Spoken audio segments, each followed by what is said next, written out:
Welcome back to this video, and in today's video I'm going to show you how to add shortcut in Google Chrome. So let's begin. But before we dive into the tutorial, if you find this guide useful and you're very new to this channel, remember click on that subscribe, turn on the notification bell for more tutorial about Google Chrome. So is to come down below right here, click on add shortcuts.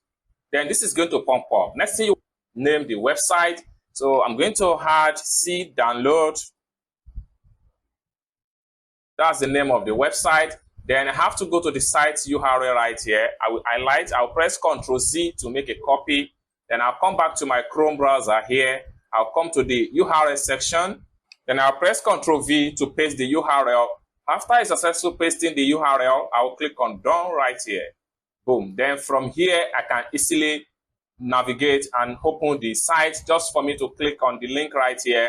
And voila, it's going to open up and the site has been successfully added as shortcut key on Google Chrome.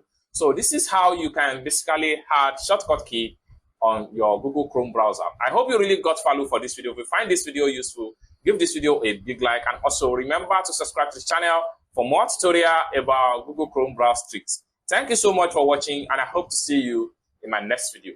Bye for now.